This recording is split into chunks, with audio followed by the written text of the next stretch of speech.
I'm starting to notice a bit of a trend going on this year. It might just be coincidence, but Zeri and Renata were introduced within the span of a month from each other. The same is happening for Bel'veth and the soon-to-be new champion releasing in a few days, depending on when you watch this video. So I guess we're back with another episode of 200 Years or Well Designed, in which we'll be taking a look at our newest upcoming champion, Nilah, the Joy Unbound. Is Riot going to be taking a conservative approach to her, or are we about to see some completely weird freakish gimmick? Time to find out. Before we continue though, FaceCheck is back once again for another sponsor. It probably needs no introduction at this point on my channel, but in case it's your first time hearing about it, FaceCheck is an Overwolf companion app that provides you with a hefty list of information to help you prepare for each and every match. Instead of wasting time Google searching things like champion builds, your team's profiles and whatnot, FaceCheck automatically hooks you up with relevant data for each phase of the game. For Champ Select, it lets you import runes, builds, and summoner spells directly to your League client while showcasing you information of your teammates' stats to see if anyone is autofill or what kind of playstyles they have. While in-game, intel is revealed for the enemy team as well, including live stats, previous builds, player cards detailing their strengths and weaknesses like if they're bad at CSing or if they split push and whatnot.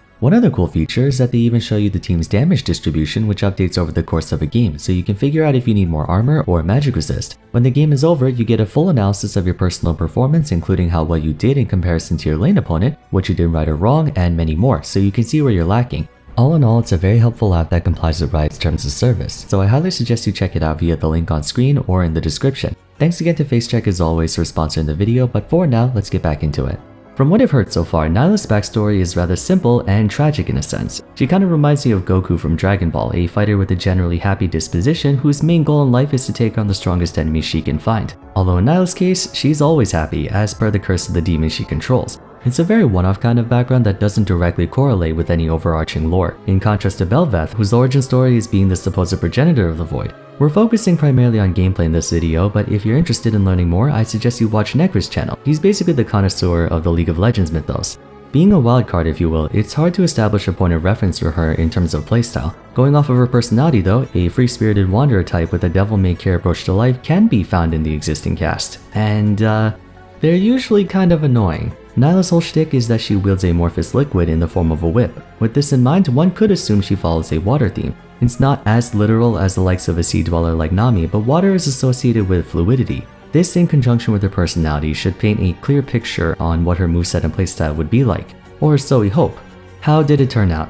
About the same as Bel'veth. Not exactly what came to mind, in my opinion. By the way, I was told that Nilah had different abilities throughout her development, but I never saw them, so maybe a lot of backlash towards her could be a result of her coming out almost like a copy-paste of Samira. Anyways, just like Bel'veth, we have a lot to talk about in regards to Nilah's kit. Her passive, Joy Unending, has two components. The first may look familiar to those of you who were around during Mordekaiser's rework in 2015. Whenever she kills a minion near an ally champion, both of them gain 50% of the experience they would have lost from the split, essentially meaning if she does the farming, that's 1.5 times bonus experience for her and one other person.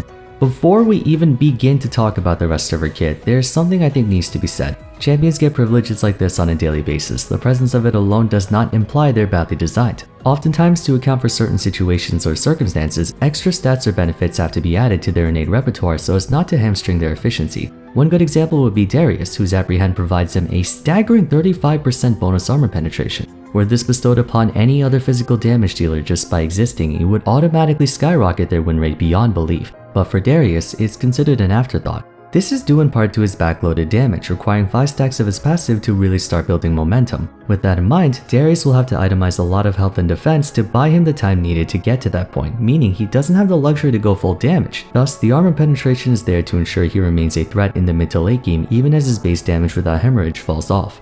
According to Riot, Nilah was designed to be League's first true melee bot laner. We've had that failed experiment with Mordekaiser, and I suppose every now and again you'll find Yasuo down bot, but she's supposed to be the first one intended to be like that. The justification behind giving Mordekaiser that experience passive was to account for the possibility that he would naturally fall behind in CS in light of his melee status. This was supposed to balance it out. Even then, Mordekaiser proved to be way too efficient, gaining a 2-level advantage against the enemy bot laner by merely existing. If God forbid you were forced to recall early on, then you were invariably screwed for the rest of the laning phase. Thing is, that 50% experience bonus only applied to him. For Nilah, it applies to both her and her duo. One portion of her passive, not even the whole thing, is automatically infinitely better than Zillion's entire passive. Empirical data suggests melee range isn't enough of a disadvantage no matter the context, just like a top lane where melee versus range happens all the time. Going by that logic, this experience passive has no place being here at all, let alone at that much value.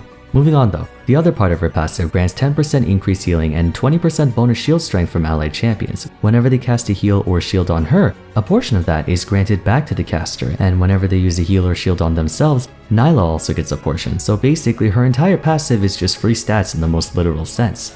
I'm not going out of my way to say the second portion is unwarranted. Despite saying that being melee isn't as much of a downside as many would think, you're still fighting an uphill battle with your lack of range pressure. It's a little weird to have a passive like this on a quote-unquote ADC though, feels like something you would see on a support. But let's move on, we spent too much time on this section and there's still a lot more to go over. Her Q is Formless Blade, which has a very short cooldown and mana cost. It also has a passive, so we have 3 passives on her. Nilah gains bonus armor penetration and combat healing equal to her crit chance, with any healing in excess of her maximum health converting into a shield in the same fashion as Overheal or Bloodthirster.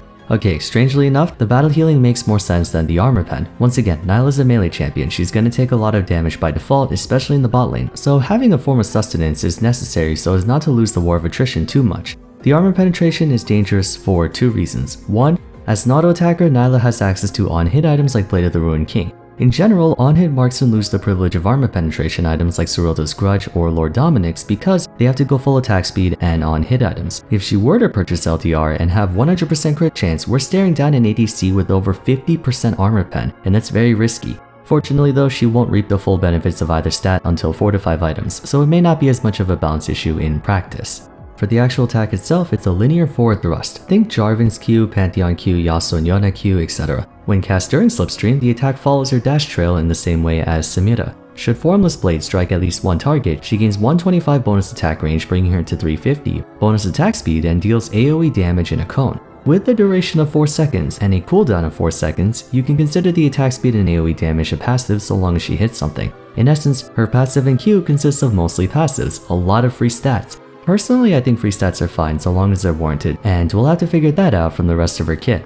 W is Jubilant Veil. Jax enters evasion for 2 seconds, a defensive stance that causes him to dodge all incoming non-turret basic attacks and take. Sorry, I had to. No, but seriously, Nilah's W is basically Counter-Strike but with different effects. For 2.25 seconds, she gains bonus movement speed, dodges all basic attacks, including from turrets, oh boy, here we go, and reduces all incoming magic damage taken by 25%. Any allied champion she touches also gains this effect. Yes, team-wide Counter-Strike. Shall we play a game? Let's try to guess which aspect of this ability will be taken out. I'm putting 500 on turret shots. That's something I never understood about Riot. Several times in the past, they've given champions turret shot invincibility, first with the Kali's Twilight Shroud under tower, then with Pantheon's Aegis Assault, and they stripped both of them of that privilege, yet they insist on trying again for new champions. The funny thing is, in the past, they've taken extra care to not do stuff like this for older releases. Braum's Shield and Yasuo's Windwall were 2 examples of things that look like they should block tower shots, but they don't. Aside from that, I'm not the biggest fan of how Jubilant Veil sets the tone for Nilah's playstyle, for the simple reason of how one-sided it makes interactions against marksmen.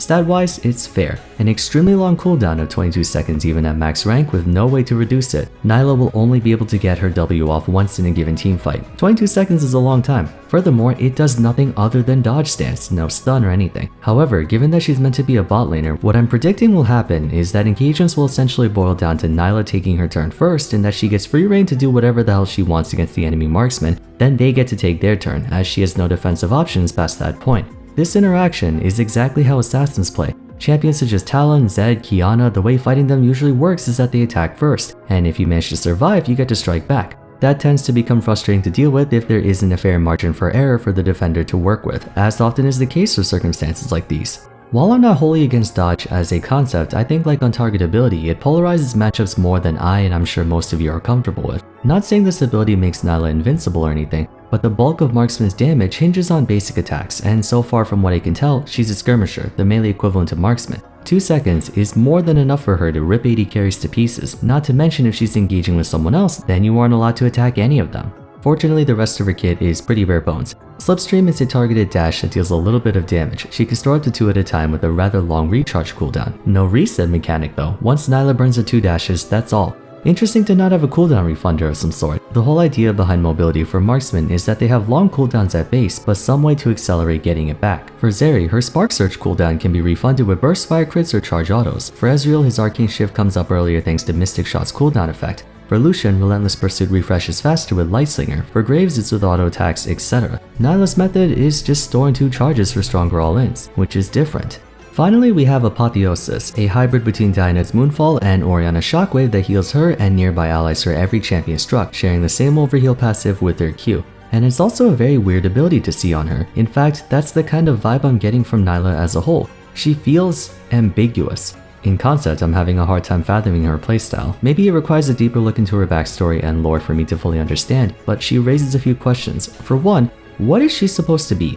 Formless Blade's high uptime and low mana cost would suggest she has formidable persistent damage in line with skirmishers, but Slipstream and Jubilant Veil's extraordinarily long cooldowns and no way to reduce them gives off the impression of a diver, especially when you combine that with Apotheosis working best when she's right in the middle of the enemy team. But her passive and the healing portion of her ultimate incentivizes her to be as close to her team as often as possible, contradicting divers who are usually engaging first and therefore separate from their team, at least at the start of a fight. It's definitely weird.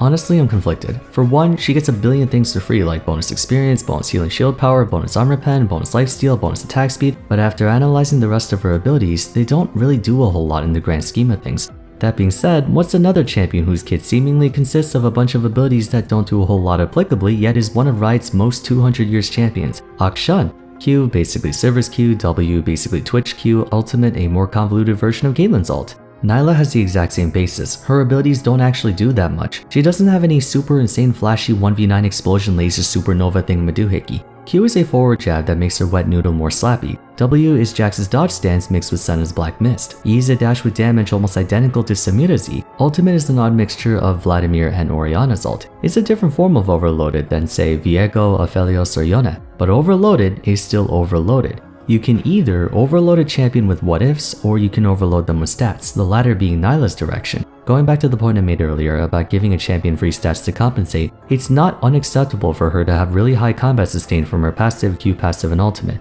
My problem with her, and this is being echoed throughout the League community right now, is that Riot spent the entirety of 2021 and so far 2022 trying to curtail the inflation of stats we've been dealing with across the board.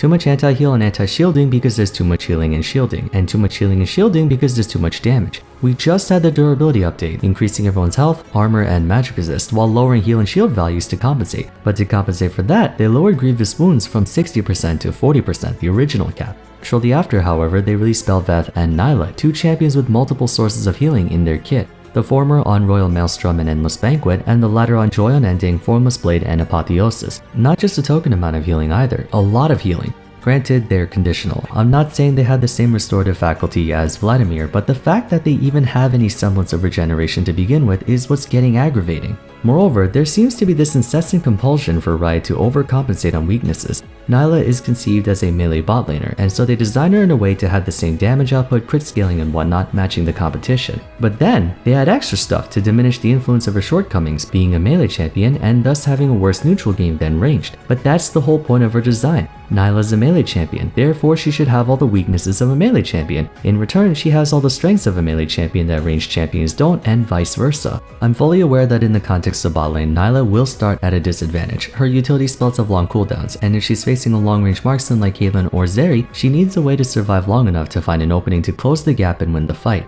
But the onus should fall on the player to make up for that, not the champion. Joy Unending's entire premise has no reason for existing other than compensation. She's gonna be zoned away from the minion waves, so give her more experience to compensate. She's gonna take more damage, so give her more healing and shielding to compensate. This ultimately defeats the purpose of her being a melee champion. Free stuff should never invalidate a champion's vulnerabilities, it should only be there to supplement them. Darius gets bonus armor penetration to supplement his damage until he gets the AD boost from his passive. It's not there to compensate. Nilah's free stuff is mostly compensation. More likely than not, what will end up happening is one of two scenarios. Either the sheer amount of bonuses in her kit will offset the need for her to itemize any form of defense, thus allowing her to go full damage while having above average durability thanks to her dodge, battle healing, and experience advantage, or Nilah will have the option to build defensive items and abuse her immense baseline just like a stat checker. I can't in good conscience anticipate Nilah lasting until the end of Season 12 without something being removed from her kit. Either the bonus experience, or the turret shot invulnerability, or the overhealing on her Q or ultimate,